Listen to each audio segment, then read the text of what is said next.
Oke, selamat datang di channel Wijaya Kusuma Bikin Tutorial bersama saya, Novel Raffi Adiansyah. Dan di video kali ini saya akan mempresentasikan tugas individu pembelajaran mesin, yaitu tentang klasterisasi.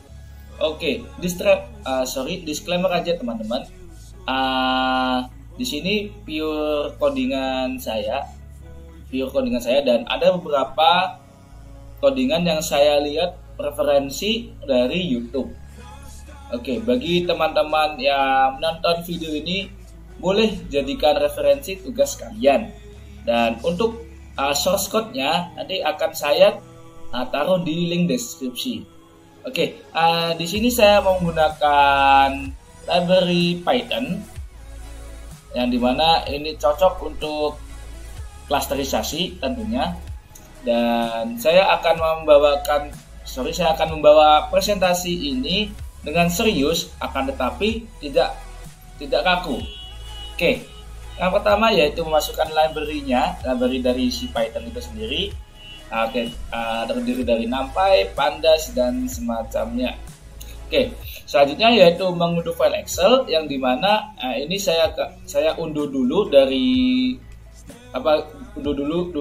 datasetnya, dan saya akan taruh di G drive saya, dan ya ini langsung dimasukkan buat datasetnya, kedua dataset. Oke, selanjutnya yaitu olah data di sini tuh yang pertama itu kita akan menampilkan datasetnya, dua datasetnya yaitu berupa kendaraan underscore test dan juga kendaraan underscore train. Oke, selanjutnya itu kita gabung kedua dataset. Ini misalkan ada dataset kendaraan sama dataset kendaraan.train, jadi kita gabung jadi satu. Nah, kita akan tampilkan dengan variabel gabung dataset, yang dimana ini adalah hasil dari gabung dataset tersebut. Oke, selanjutnya kita eksplorasi data. Yang pertama yaitu kita akan menampilin ini nih, total baris dan kolom yang ada di gabung dataset, yang dimana barisnya tuh sebanyak sekitar 333.470 baris dan juga 12 kolom. Oke, selanjutnya kita akan melihat tipe datanya yang ada di gabung dataset, yang dimana di sini udah tertera. Saya contohkan aja, umur itu berarti tipe datanya float, SIM tipe datanya float, umur kendaraan, tipe datanya objek, dan lain sebagainya. Seperti itu. Nah, selanjutnya itu melihat statistik dataset yang dimana merangkum kayak misalkan rata-rata, median, kuartil, dan lain sebagainya. Nah, ini seperti ini. Oke, selanjutnya kita akan cleaning data. Nah, yang pertama itu kita cek dulu nih nilai nolnya ada apa enggak yang ada di gabung dataset itu. Yang dimana kita bisa dilihat sendiri bahwa jenis kelamin, umur ini merupakan salah satu yang ada nilai nolnya. Nah, selanjutnya yaitu kita akan cleaning data buat membersihkan biar nggak ada nilai nol. Nah, hasilnya seperti ini, yang dimana nilai nol yang ada di setiap value atau setiap data itu tidak ada, udah bersih gitu istilahnya. Nah, selanjutnya yaitu menampilkan korelasi yang dimana bisa dilihat seperti ini. Nah, berdasarkan korelasi dengan menggunakan heatmap tentunya bisa dapat disimpulkan bahwa korelasi yang paling tinggi itu di antara umur sampai dengan premi, sedangkan korelasi yang kurang begitu baik atau kurang tinggi itu saya ambil dari umur sampai kanal penjualan. Nah, dari korelasi tinggi dan korelasi yang tidak tinggi itu akan diuji dan diuji kembali. Nah, misalkan gini, umur saya uji ke kanal penjualan. Nah, itu berarti diuji dari korelasi paling tinggi dan korelasi yang kurang tinggi. Oke, saya menentukan fitur yang dimana saya menggunakan fitur data seperti umur, premi, dan kanal penjualan. Oke, lanjut untuk melihat penyebaran dataset. Ini normal ya, kayak histogram, boxplot, dan lain-lain. Ini adalah histogramnya seperti ini. Oke, nah ini selanjutnya ini kita mencari outliner yang dimana menggunakan metode boxplot. Nah, seperti bisa dilihat sendiri di sini, umur dan kanal penjualan ini tidak memiliki, maksudnya tidak ada outlinernya. Sedangkan untuk premi itu kemungkinan besar memiliki outliner. Seperti itu. Karena banyaknya inputan dari pengguna dan ada beberapa pertimbangan yang mengakibatkan premi ini kemungkinan besar ada outlinernya seperti itu. Nah, selanjutnya yaitu normalisasi dataset menggunakan library min-max scaler yang dimana data yang segede ini, misalkan premi seperti ini. Nah, itu kita press datanya atau press nilai value-nya menjadi skala 0 sampai 1. Nah, tadi kan premi, saya contohkan premi ini datanya banyak banget nih. Nah, setelah di-press atau dinormalisasi seperti ini. Oke. Selanjutnya yaitu kita menggunakan metode K-means atau class K-means. Nah, di dalam class K-means ini terdapat banyak nih teman-teman. Yang pertama yaitu menentukan jarak. Nah, menentukan jarak ini saya menggunakan metode Euclidean. Oke, menggunakan metode Euclidean. Yang selanjutnya itu kita mencari atau memilih centroid terdekat, yang dimana kita cari nih centroid yang paling dekat yang berada di banyaknya centroid tersebut di setiap cluster tentunya. Seperti itu. Selanjutnya kita buat centroid baru yang ya kita bikinlah yang baru gitu untuk mengubah yang lama, kan biasa seperti itu. Oke, selanjutnya labeling. Labeling itu kita membuat label di tiap-tiap cluster. Nanti contohnya ada dan hasil clusterisasinya ada. Nanti pokoknya setiap cluster itu ada label, satu label dan sebagainya. Seperti itu. Nah, selanjutnya yaitu fungsi prediksi. Nah, di dalam fungsi prediksi ini banyak nih teman-teman.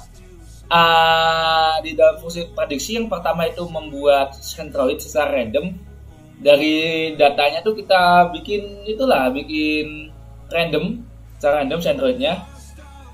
Oke, selanjutnya itu masuk ke dalam perulangan. Perulangan pertama ini untuk mencari indeks di dalam centroid.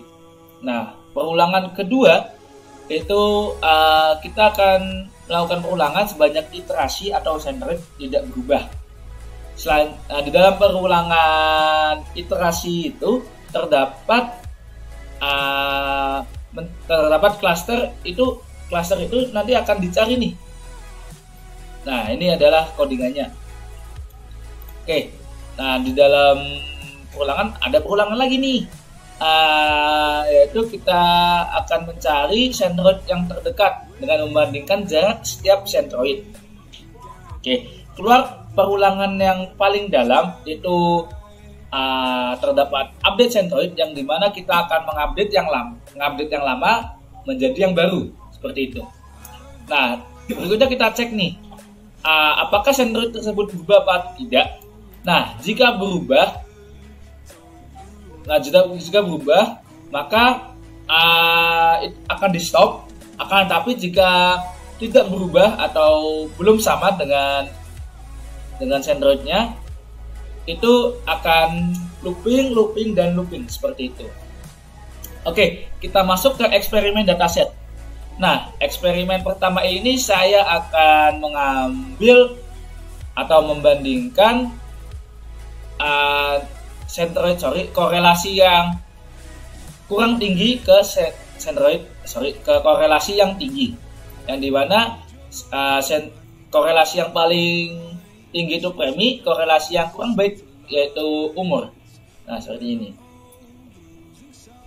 Oke, ini adalah datanya. Nah, kita akan buat scatter plotnya nih teman-teman. Nah, kita membuat scatter plot yang dimana ini merupakan data umur dan premi sebelum clustering. Nah, seperti dilihat sini. Nah, selanjutnya itu mencari nilai K. Mencari nilai K terbaik dari eksperimen pertama dan didapatkan nilai seperti ini. Oke, selanjutnya elbow method. Nah, elbow method ini mencari nilai K juga, dan ini saya dengan perulangan sebanyak 10 kali. Kita cari nih di looping 10 kali dan mendapatkan hasil nilai K-nya yang terbaik juga tentunya.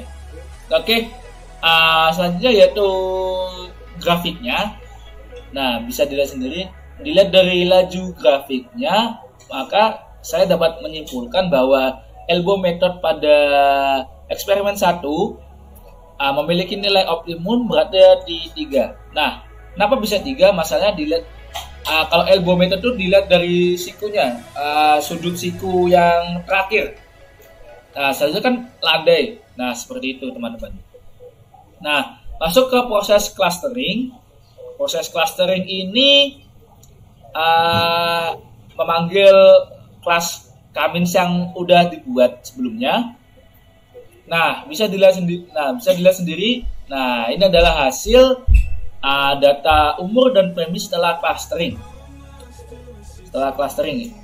Nah, ini tadi kan saya bilang kalau misalkan setiap cluster ada labelnya. Nah, ini adalah labelnya. Nah, ini setiap cluster ini ada label. Ini cluster ada label, cluster ada label lagi, terakhir cluster ada label lagi. Seperti itu. Nah, selanjutnya yang terakhir dari eksperimen 1 itu kita melakukan evaluasi menggunakan Silhouette score, yang dimana hasil Silhouette score pada eksperimen 1 adalah sebagai berikut. Oke, selanjutnya kita masuk ke eksperimen 2. Nah, di eksperimen 2 ini kita akan menguji korelasi yang baik ke korelasi yang kurang baik.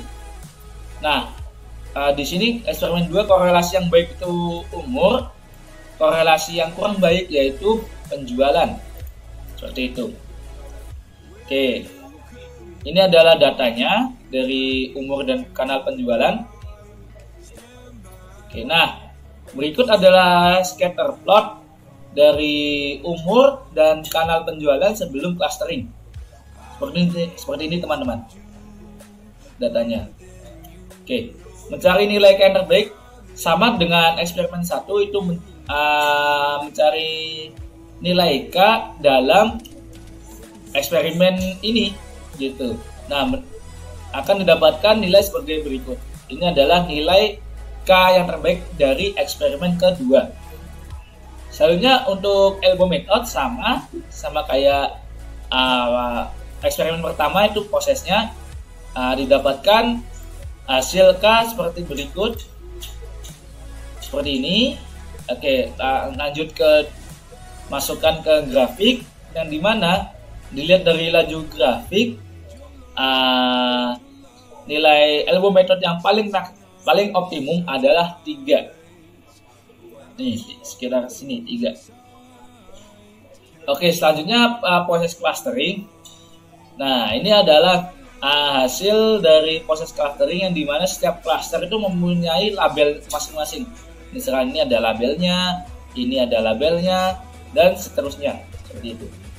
Oke, terakhir yaitu melakukan evaluasi yang ada di eksperimen 2 dan didapatkan hasil evaluasi menggunakan Silhouette score yang ada pada eksperimen 2 sebagai berikut. Oke, terakhir yaitu kesimpulan yang di mana yang pertama bisa dapat saya simpulkan itu nilai K pada kedua eksperimen itu sama. Nilai K terbaik yang ada di kedua eksperimen itu sama. Terus yang kedua itu nilai optimum pada ergometer itu sama teman-teman. Akan tetapi bisa tadi kan sekilas melihat ya, kalau misalkan yang dari yang eksperimen 1 tuh agak landai, laju grafiknya tuh agak landai daripada yang eksperimen kedua tuh agak curam gini kan. Nah kalau yang pertama tuh agak landai gini, seperti itu. Nah yang terakhir yaitu ketiga, hasil dari evaluasi tentunya, yang dimana saya dapat nyimpulin bahwa evaluasi dari eksperimen 2 itu lebih kecil daripada eksperimen pertama. Oke, terima kasih presentasi dari saya. Mohon maaf apabila ada kesalahan. Jangan lupa subscribe channel ini supaya bisa berkembang lagi, dan saya aktif mengupload video-video terbaru untuk channel Wijaya Kusuma bikin tutorial. Oke, gue Wijaya Kusuma pamit undur diri. Sekian.